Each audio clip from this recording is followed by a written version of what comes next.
असद सुबह का निकला, अभी तक नहीं लौटा। आखिर ये जाता कहाँ है?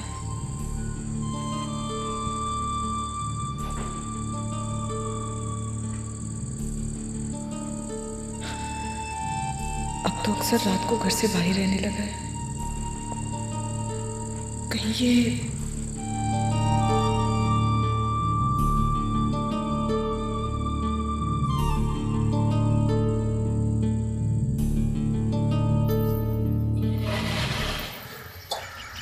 Good morning. Good morning. ये गर्मा गर्म चाय। Thank you for the cup of T. Asad, कहाँ थे रात को तुम? मैंने शहर में दूसरी शादी कर रखी है, वहां गया हुआ था। मेरे कहने का ये मतलब नहीं है। यार तुम्हारे इस शक ने मेरी जिंदगी बर्बाद कर रखी। असद, मैं तुम्हारी बीवी और तुमसे पूछना मेरा फर्ज है। लेकिन मुझे तुम्हारा इस तरह से तफ्तीश करना बिल्कुल अच्छा नहीं लगता यार। और मुझे भी तुम्हारा घर से बाहर रात गुजारना बिल्कुल पसंद नहीं। तौबा यार, तुम्हारे इस शक ने मेरी जिंदगी बर्बाद कर दी। तो सोच समझ कर करनी थी ना शादी। बाबा जान ने सोचने का वक्त ही कब दिया। तो इसमें मेरा क्या कसूर? उस बात की सजा तुम मुझे क्यों दे रहे हो? सजा सजा मैं नहीं दे रहा। ये जो तुम्हारे दिल में शक है ना, वो एक ना एक दिन तुम्हारी जिंदगी बर्बाद कर देगा। लिख लो मेरी बात। और हाँ, ये ठंडी है चाय।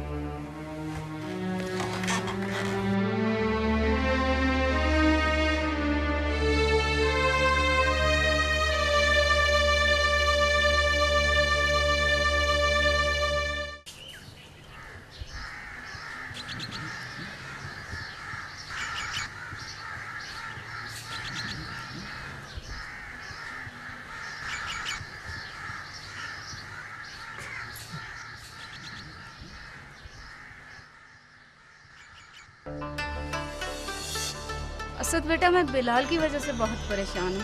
क्यों माँ जी, क्या हुआ बिलाल? दिन ब दिन खुदसर होता जा रहा है। कहीं उसकी इस वजह से कोई परेशानी? अस्सलाम वालेकुम बाबा जान। जी जरूर। ये माँ बेटा मेरे बिलाल के खिलाफ क्या बातें कर रहे हैं? बाबा जान, वो दरअसल मैं कह रही थी कि बिलाल बहुत ज्यादा खुदसर हो गया। हाँ मलिक साहब, देखे ना। देखो, खुदसरी तो जागीरदारों की एक सिफ्त होती है सरताज बेगम, और ये सिर्फ बिलाल को मेरी तरफ से विरासत में मिली है। तुम अच्छी तरह जानती हो कि खुदसरी मेरी फितरत में थी और है। और एक ये हमारा पलोटी का बेटा असद, जिसे शायर या अदीब होना चाहिए था, जागीरदार का बेटा नहीं। बेटे, जागीरें सिर्फ इल्म और शराफत से नहीं चलती। जागीरों को चलाने के लिए ताकत और खुदसरी की जरूरत होती है। जी बाबा। चाय बनाऊं आपके लिए? नहीं रहमत जी, उसका गाड़ी निकालो, जरा जागीरों का चक्कर लगाते हैं। और जी वो तैयार है। चले आप गप लगाओ। जी बाबा।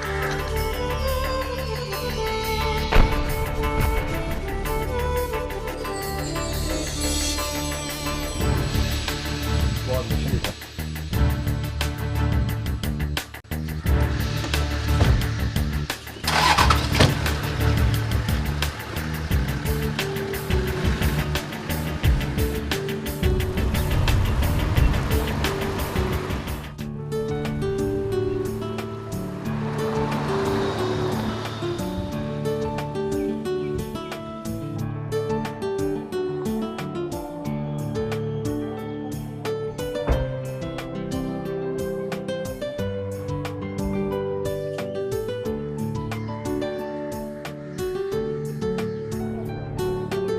Excuse me.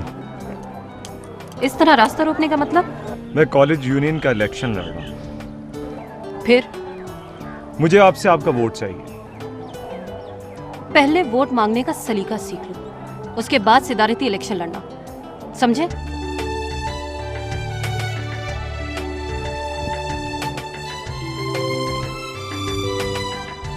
तुम्हारी बेनियाजी अच्छी लगी, तुम वोट की बात कर रही हो, मैं तो तुम्हें मांगने का सोच रहा हूँ। हेलो, एक्सक्यूज मी, कहाँ खोए हो? कहीं नहीं, यही हूँ। हाँ बोलो। बाय द वे कैंटीन में सब लोग जनाब का इंतजार कर रहे हैं। रियली? Yes, let's go. चलें? या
क्या हुआ हुमैरा, इस कदर घबराई हुई क्यों हो?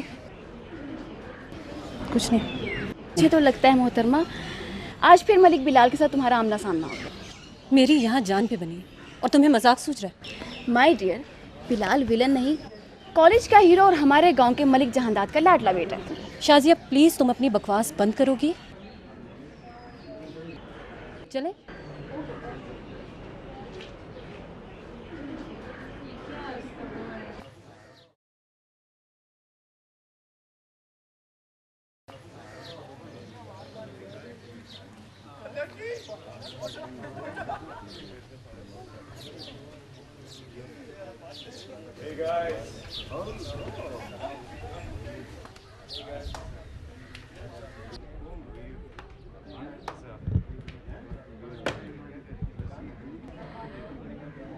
वैसे दोस्तों, बिला मुकाबला इलेक्शन में कोई थ्रिल नहीं होती।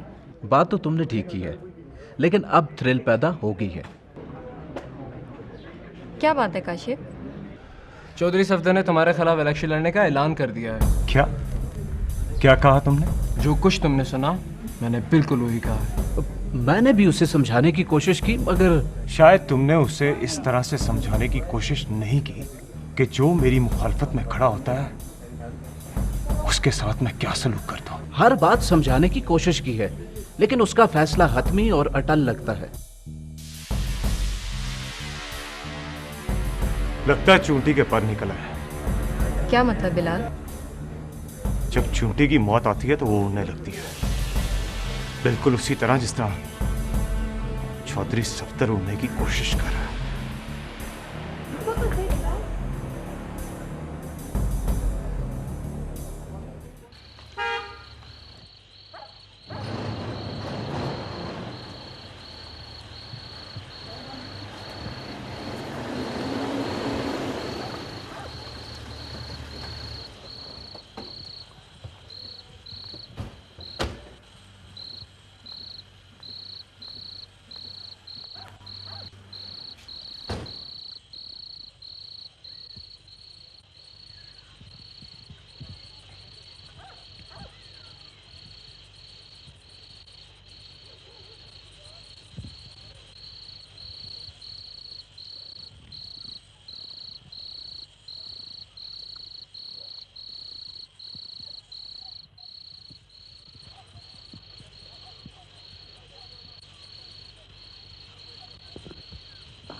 सरताज बेगम, क्यों इस कदर उदास खोई खोई से बैठी हुई हो?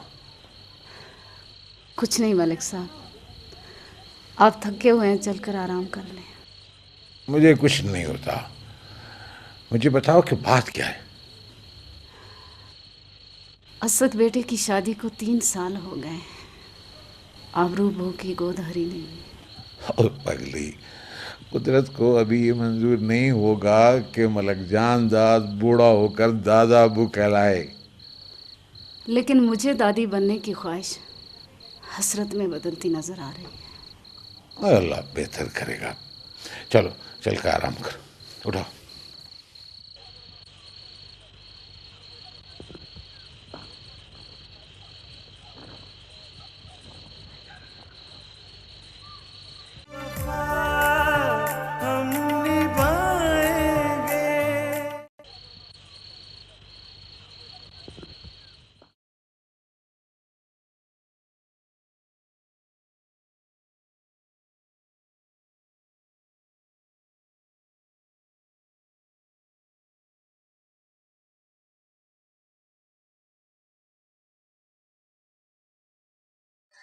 अस्सलाम वालेकुम। वालेकुम अस्सलाम। क्या हाल है? ठीक ठाक, आप कैसे? बस हेक्टिक था सारा दिन। ओह अरे खुदा। असद, है कोई खुशखबरी? रिपोर्ट्स तो सारी ओके हैं।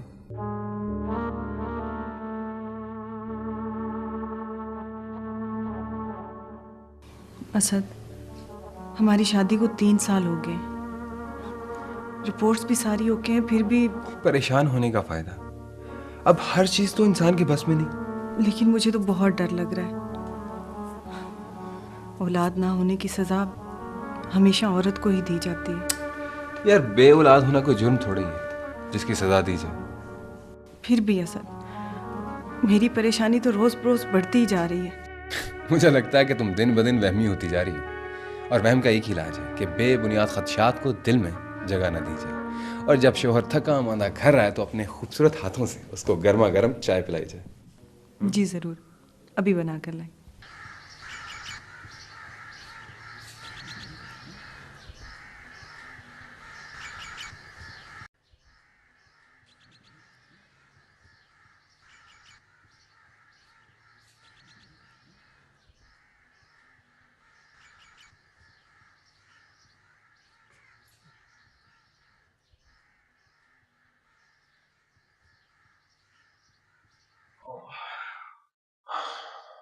रहमत अली, उस औरत से बहुत होशियार रहना। तुम मेरे पुराने खिदमतगार और राजदान हो।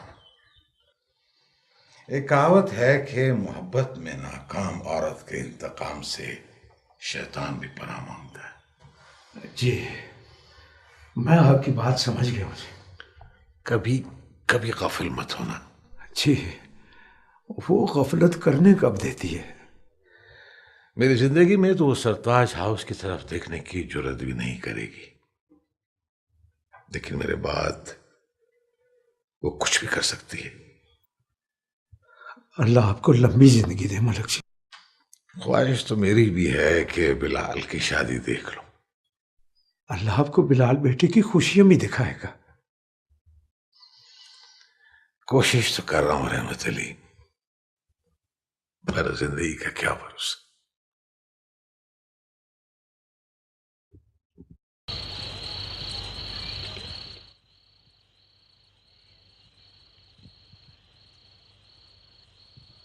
नहीं, बिलाल का ख्याल आते ही मेरे मेरे दिल की धड़कनें तेज क्यों हो जाती हैं? सिर्फ इसलिए कि वो एक जागीरदार का बेटा है। मुझे उससे बचना चाहिए, मगर कैसे?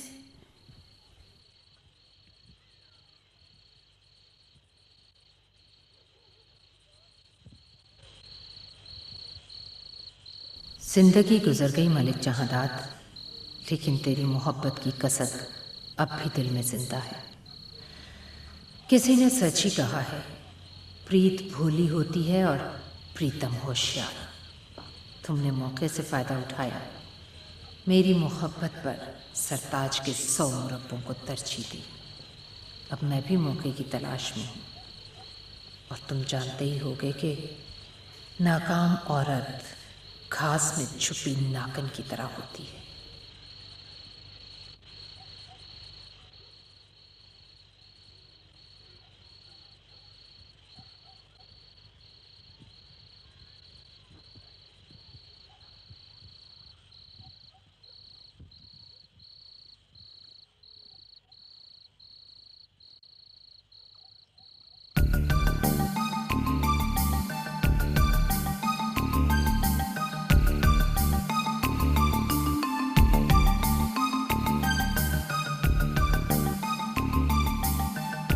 ये हुमैरा को हो क्या गया है? कुछ ना कुछ है जरूर।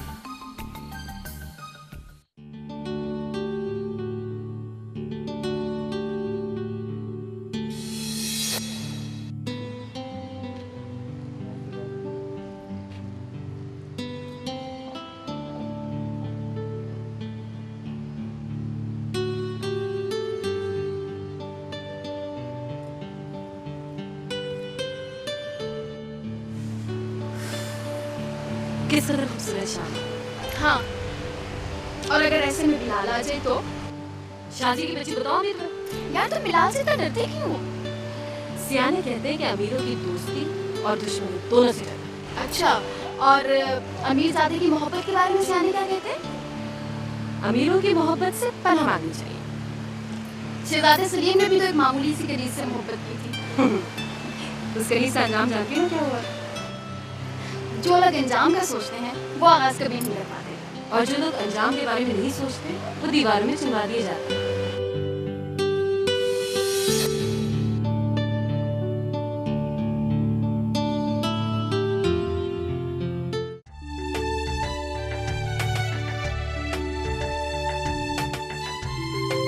आखिर हुमैरा को हो क्या गया? पता नहीं मुझे देखते उसे क्या हो जाता है। अच्छी भली खूबसूरत शक्ल है मेरी, मुझे देखती है तो ऐसे घबरा जाती है जैसे मैं कोई खूनख्वार भेड़िया हूं। मगर हिम्मत मैं भी नहीं हारूंगा, उसे राम कर ही दूंगा। मेरा भाई किससे बातें कर रहा है? चांद से। इस चांद से? हाँ। इसका मतलब है कि अब भाई की शादी हो जानी चाहिए। शादी तो मैं जरूर करूंगा भाईजान, मगर आपकी तरह बाबा जानी की मर्जी से नहीं, बल्कि अपनी पसंद से। भाई इस बात पे मैं तुम्हारी बिल्कुल पूरी फेवर करूंगा, प्रॉमिस।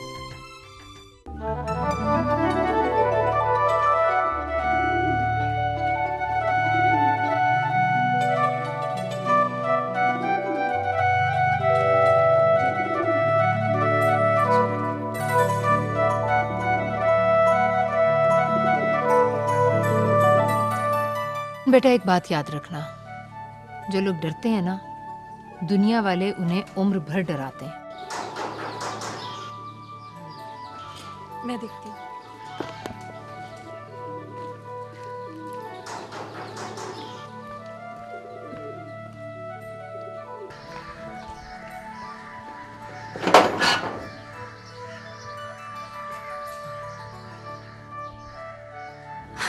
हामिद तुम तो यूं रिएक्ट कर रही हो जैसे मैं साल बाद नहीं बल्कि एक जन्म के बाद आया हूं। मुझे तो बिल्कुल ऐसा ही लग रहा है। सच पूछो तो मुझे भी ये साल सदियों बराबर महसूस हुआ। अभी देखिए ना कौन आया है। अरे हामिद बेटा आओ। अस्सलाम वालेकुम मासी। वालेकुम अस्सलाम। लेकिन मैं तुमसे नाराज हूँ। क्यों मासी, मैंने क्या किया? तुम तकरीबन 1 साल बाद आए हो। इस अरसे में ना तुमने कोई खत लिखा और ना ही कोई फोन किया। आपका नंबर नहीं था मेरे पास। बैठो। खत तो मैंने बहुत लिखे, लेकिन आपकी तरफ से कोई जवाब ही नहीं आया। खत? हुमैरा कोई हामिद ने खत लिखा था? हमें तो नहीं लिखे, पता नहीं किसे लिखते रहे। आपके अलावा मेरा है कौन, और मैं किसे खत लिख सकता हूँ? चलो हुमैरा, हम दोनों इसे माफ कर देते हैं। चलो तुम अच्छी सी चाय बना कर लाओ। मिठाई मैं खुद लेके आया हूँ क्योंकि मैं फॉरेस्ट ऑफिसर हो गया। मुबारक हो बेटा।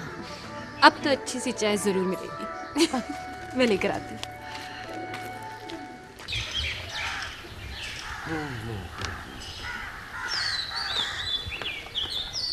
ये फाइल मेरी दराज में रखी। आपने लॉकी के पास से इधर आ रही जाओ जी। आओ लेकिन बैठ।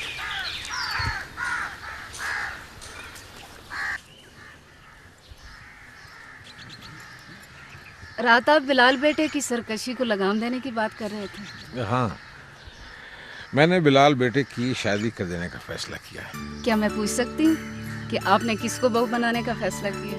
चौधरी करामत की बेटी। फरजीन? हाँ, फरजीन। फरजीन को बहू बनाने की ख्वाहिश है मेरी। तो फिर जल्दी से करामत भाई से बात करें। आज शाम तो कुछ मसरूफियात हैं। कल चलेंगे चौधरी करामत के घर। बिल्कुल ठीक है।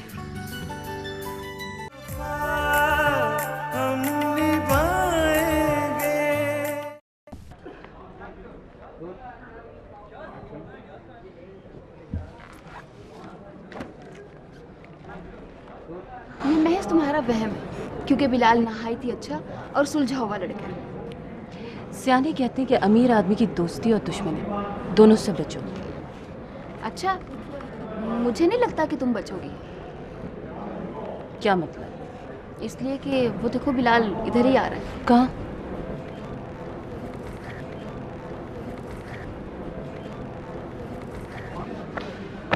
अस्सलाम वालेकुम। वालेकुम सलाम। कैसे हैं बिलाल आप? मैं तो वैसे का वैसा ही हूँ, और आप? ना जाने क्यों मुझे ऐसा लगता है कि जैसे आप थे वैसे अब नहीं है।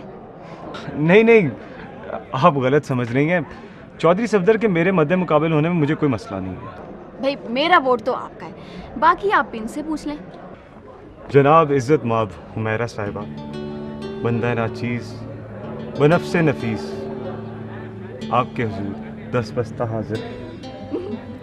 जी। मैं इस कॉलेज में स्टूडेंट यूनियन का इलेक्शन लड़ रहा हूँ और आपसे आपके वोट की इस्तदा करने के लिए हाजिर हूँ। वैसे आप कॉलेज की सारी लड़कियों से ऐसे ही वोट मांग रहे हैं? नहीं, अभी तो वोट मांगने का तरीका सीखा हूँ। बिलाल, वो चौधरी सफदर पर किसी ने फायरिंग कर दी है। क्या? ये तुम क्या कह रहे हो? हाँ, वो कैंटीन वाले लॉन में जलसा कर रहा था, किसी ने गोली चला दी है उस पर। तुम निकल जाओ। मगर मैं यहाँ से क्यों चला जाऊँ? मेरी बात सुनो, ये वक्त बहस करने का नहीं, लोग तुम पे शक कर रहे हैं। चलो कॉलेज के पिछले जब गेट से। मैंने कुछ किया नहीं तो मैं यहाँ से क्यों जाऊँ?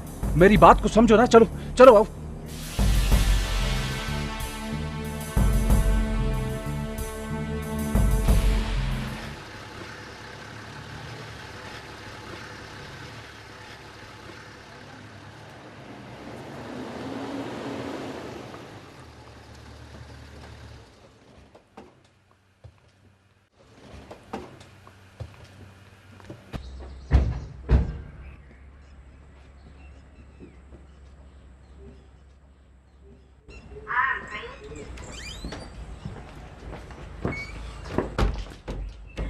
अरे बिलाल, तुम दिन दहाड़े हमारे घर?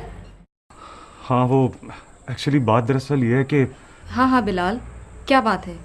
खैरियत तो है? वो अंकल कहाँ हैं? मम्मी पापा अंदर हैं। आओ अंदर आ जाओ।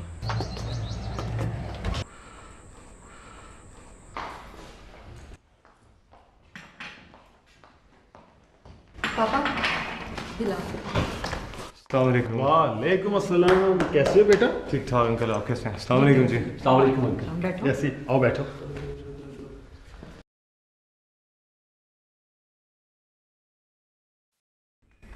क्या बात है बेटा, बड़े परेशान नजर आ रहे हो?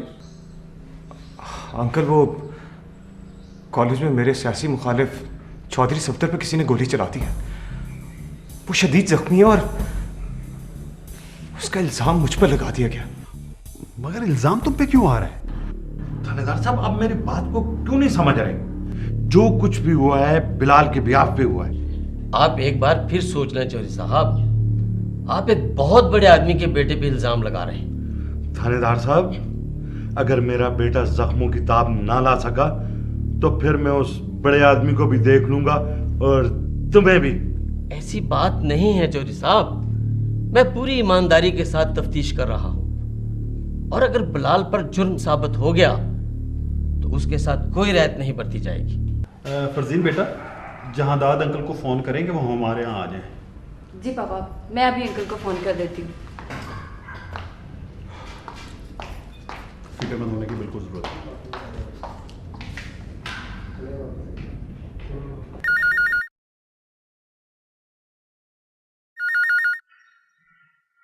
हेलो।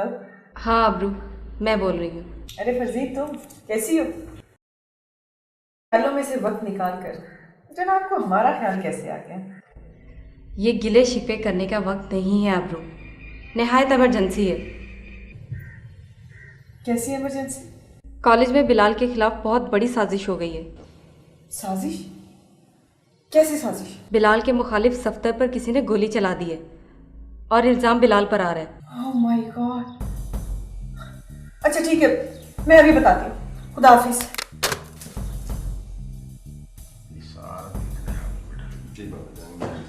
माँ जी वो क्या हो बहूरानी, तुम इस कदर परेशान क्यों हो? माँ जी वो बिलाल भाई के कॉलेज में गोली चल गई है। गोली चल गई? अल्लाह खैर करे। मेरा बिलाल ठीक तो है, उससे कुछ हुआ तो नहीं? कहाँ गोली चल गई? फरजीन का फोन आया अंकल। वो बता रही है कि बिलाल भाई के सियासी मुखालिफ पर किसी ने फायरिंग कर दी और उसका इल्जाम बिलाल भाई पर आ रहा है। बिलाल है कहाँ इस वक्त? वो अंकल करामत के घर पर है। आप लोग परेशान ना हों, सियासत में ऐसी साजिशें होती रहती हैं। मैं करामत के घर जाके पता करता हूँ कि असल मामला क्या है। ठीक है, आप बिल्कुल भी परेशान ना हो।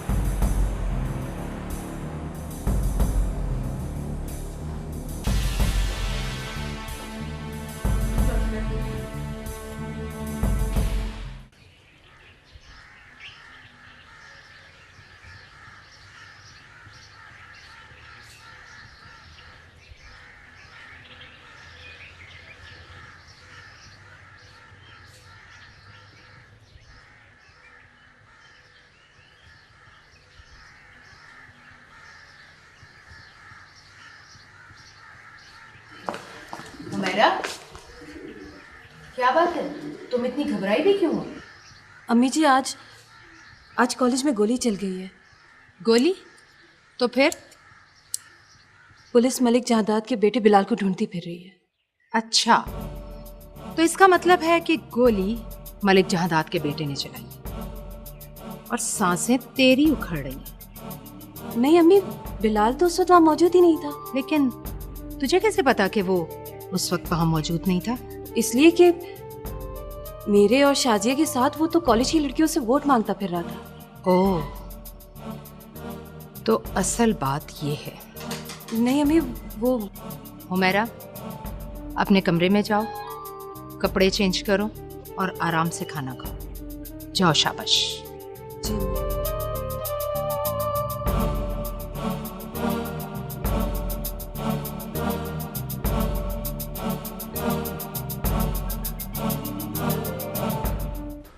जब गोली बिलाल ने चलाई ही नहीं तो फिर इंस्पेक्टर से क्यों तलाश कर रहा है? मलिक साहब, चौधरी सफदर ने बिलाल के खिलाफ बयान दिया है, इसलिए।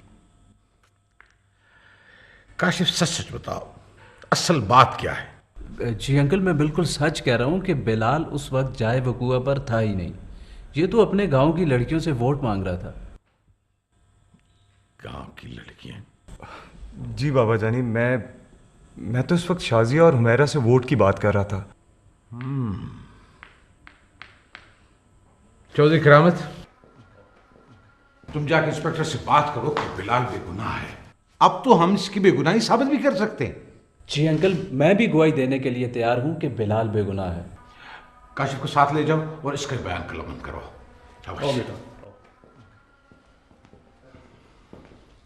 शाजिया और हुमैरा।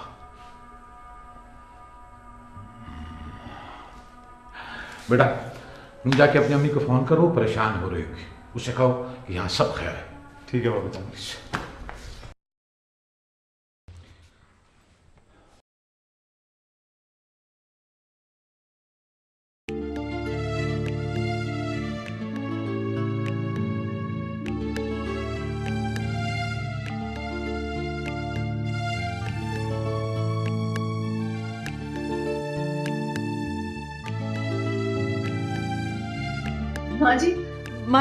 माँ जी अभी बिलाल भाई का फोन आया। वो बता रहे हैं कि तुमने मेरी बिलाल से बात क्यों नहीं करवाई? सॉरी माँ जी, मैं समझी कि शायद आप सो रही हैं। बहू रानी, शायद तुम माँ के जज्बात को समझने से आ रही हो। इन हालात में एक माँ सो सकती है भला?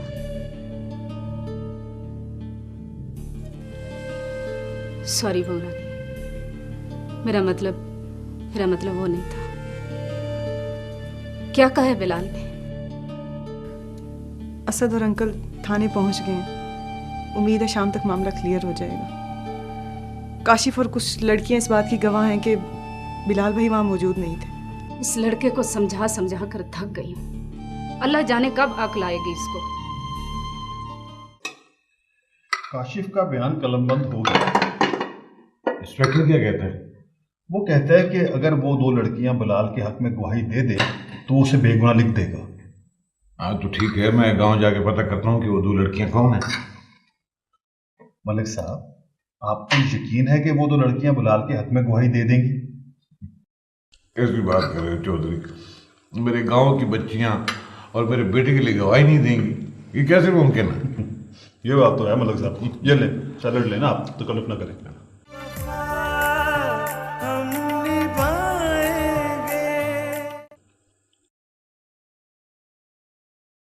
अगर उन दो लड़कियों ने गवाही देने से इनकार कर दिया तो बिलाल की खातिर तुम गवाही क्यों नहीं दे देती फरजीन? वो तुम्हारी मोहब्बत भी है और जिद भी।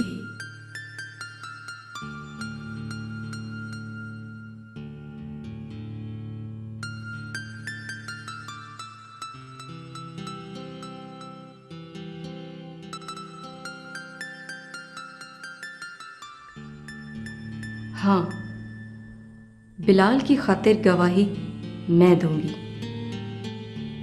लेकिन बिलाल पर कोई हर्फ नहीं आने दूंगी, क्योंकि मलिक जहांदाद की बहू बनना मेरी जिंदगी का अव्वलीन मकसद है।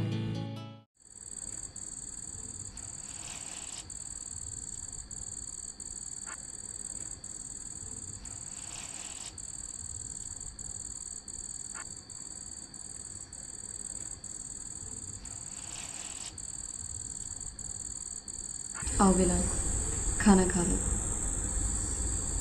परेशानी में तो हम भूल ही गए, तुमने सुबह से कुछ खाया भी है या नहीं? मुझे तो लगता है मेरी भूख ही उड़ गई है।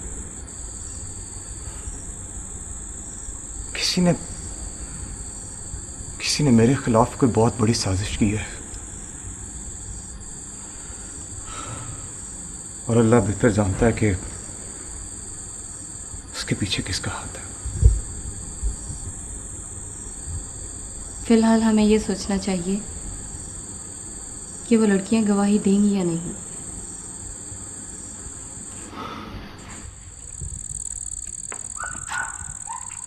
गांव में किसी की जरूरत नहीं जो बाबा जानी को ना करे।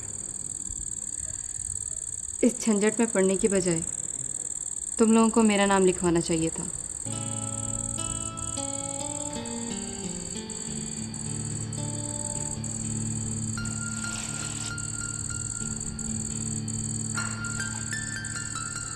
जब तुम वहां मौजूद नहीं थी तो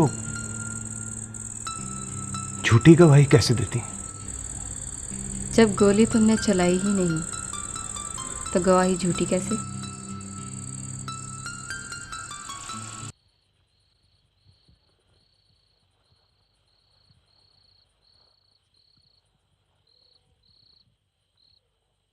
आपने बुलाया मलिक जी? हाँ, रहमत अली हमारे गांव की कोई दो लड़कियां हैं, उनके नाम हैं हाँ, शाजिया और उमेरा। शाजिया और उमेरा? हाँ, कौन है ये? जी ये शाजिया फतेह मोहम्मद की बेटी है जी। और उमेरा? उमेरा वो जी मलिक जी वो रहमत अली इतने परेशान क्यों हो रहे हो? जी वो मलिक जी। रहमत अली खुलकर बताओ कौन है उमेरा? जी वो दिलनशीन की बेटी है।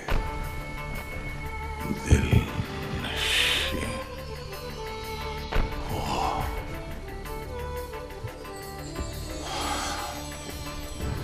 क्या बात है मलिक जी, आज काफी अरसे के बाद आपके चेहरे पे इस कदर परेशानी देख रहा हूं।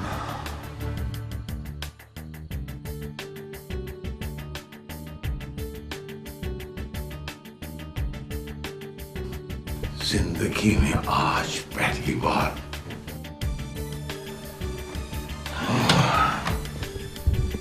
वक्त ने मुझे दिलनशी का मोहताज कर दिया। ये आप क्या कह रहे हैं मलिक जी? आप और मोहताज, और वो भी दिलनशीन? हाँ रहमत अली, हाँ। बिलाल को बेगुनाह साबित करने के लिए मेरा की गवाही चाहिए। तो मलिक जी, इसमें परेशान होने वाली कौन सी बात है? उसकी क्या मजाल है कि गवाही नहीं देगी? रहमत अली, तुम अब तक उसको जान नहीं सके हो। उसकी फितरत ऊंटनी जैसी है, ऊंटनी जैसी। कोई क्या जाने कब ऊंट किस करवट बैठे। खैर, उसे जाकर कहो कि सुबह मेरा की गवाही चाहिए। जी, मैं अभी जाता हूं जी, बल्कि इसी वक्त जाता हूं, इसी वक्त।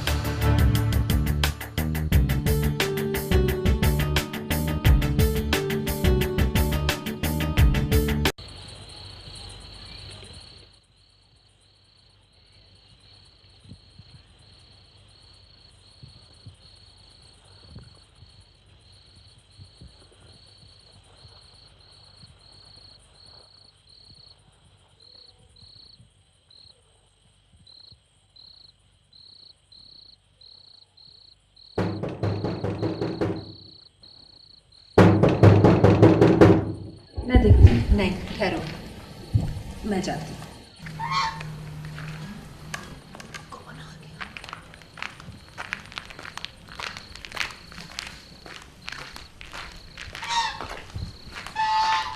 कौन? मैं हूँ जी रहमत अली। दरवाजा खोलें, आपसे जरूरी काम है। जरूरी काम? और इस वक्त? हर जरूरत का अपना एक वक्त होता है जी। किसका अंदाजा है मुझे? 200 मुरब्बों वाले जब 20 एकड़ वालों के मोहताज होते हैं तो रात के अंधेरे का ही सहारा होता है। बैठो। इसका मतलब है जी कि आपको सब खबर है? हाँ, बाखबर रहने की आदत हो गई। तुम बताओ, तुम लोग क्या चाहते हो मुझसे? वो जी, वो बिलाल के हक में हुमैरा बीबी की गवाही चाहिए। मलिक साहब ने कहा है जी। कह दो अपने मलिक जहादात से जाकर कि शरीफों की बहू बेटियां थाने कचहरी नहीं जाया करती। वो जी, आपकी बात बड़ी है, लेकिन बिलाल मलिक साहब का बड़ा लाडला बेटा है। ऐसी बात है तो उनसे कहो कि अपनी चहीती बीवी को भेजे। मैं नौकरों की बातों पर फैसले नहीं किया करती।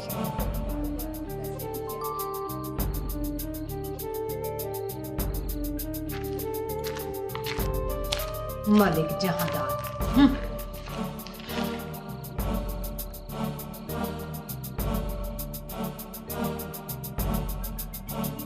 अब देखती हूं मैं कि सरताज बेगम मेरी दहलीज पर कैसे नहीं आएगी। मैं और उस नीच के घर कभी नहीं। तुम लोगों ने उस चुड़ैल की बेटी का नाम लिखवाया क्यों? काशिफ ने बयान दिया बेगम कि जब सफ्तर पर फायरिंग हुई, बिलाल हुमैरा और शाहजहां से वोट मांग रहा था।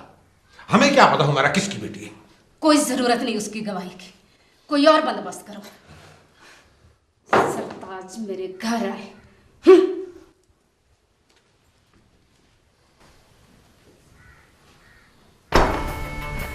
सरताज उसके घर नहीं जाएगी, मैं खुद जाऊंगा। देखता हूँ वो मुझे कैसे इनकार करती है। रहमत अली जी, उसे इत्तला कर दो।